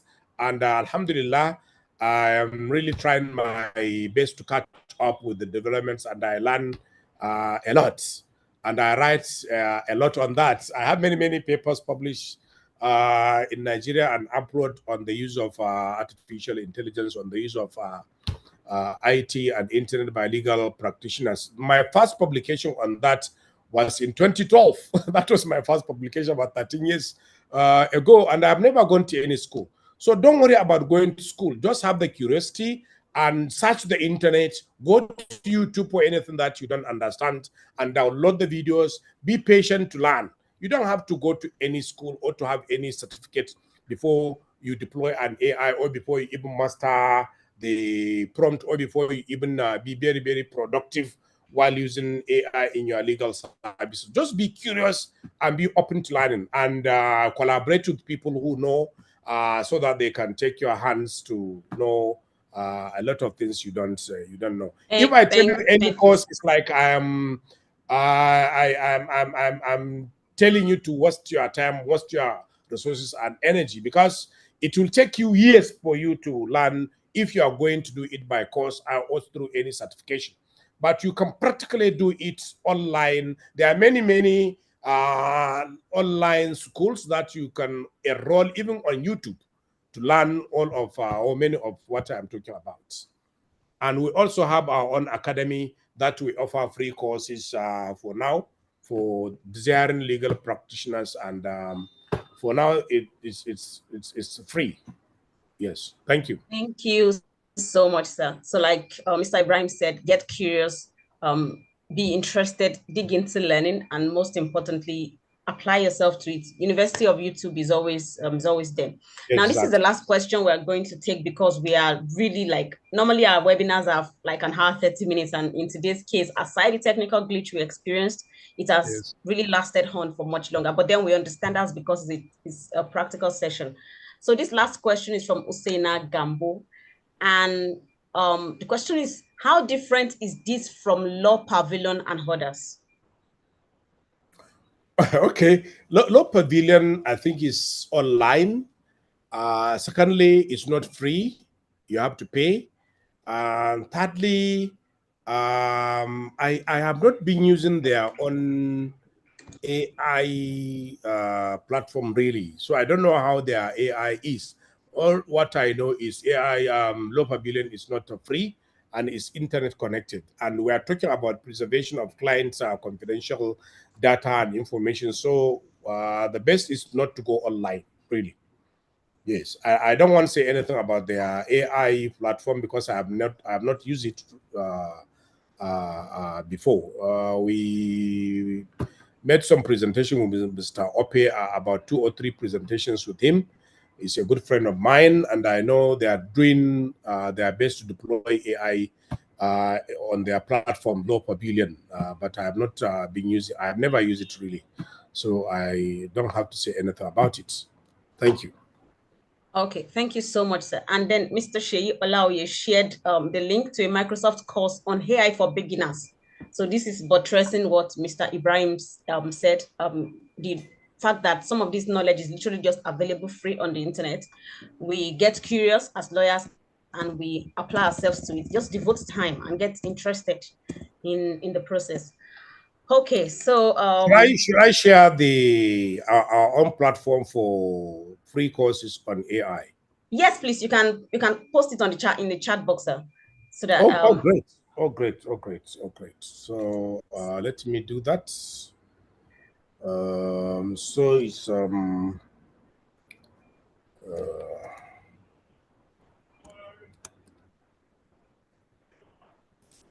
okay, so while that is going on, yes, Mr. Fernandez, if you can hear me, we have come to the end of today's session. And if we're not able to take your question, please, you can, okay, yes. All right, so Mr. Ibrahim just posted a link to his own platform where, especially because it's curated for lawyers. So our lawyers can apply and use AI. So you can take advantage of that. You can copy the link. And like you said, for now, the training is free. So offer valid while stock lasts. Mr. Fernandez, I don't know if you can hear me so that we can close out the session and end for today.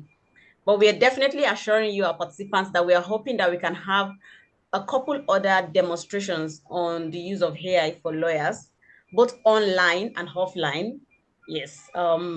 in the coming days, we can have such sessions. I can see that the conversation is still ongoing in the chat box. Thank you so much, everyone. So it looks like Mr. Fernandez is now available. So I'll have to step into his very big shoes and wrap up the session. And on this note, on behalf of the MBA Section on Legal Practice, Tech and Law Committee, and the MBA Section on Legal Practice as a whole, I want to say thank you to our very distinguished participants and our very esteemed speaker, Mr. Ibrahim Sule, who has painstakingly taken the time to walk us through this process. It's a technical thing, and it can be really difficult explaining this, especially when you're not doing that within the four walls of your classroom where you're seeing the people and all of that.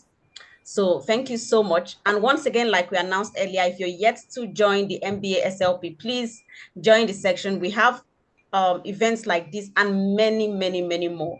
Also, if you're trying to catch up with any part of the presentation that you missed, please check the NBA-SLP YouTube channel for further details to catch up with the session and follow through.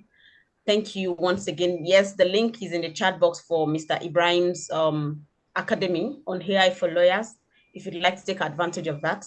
Thank you very much for joining and for staying tuned and for being very engaging, for being a very cooperative and engaging audience. Once again, we apologize for the technical issue we experienced earlier.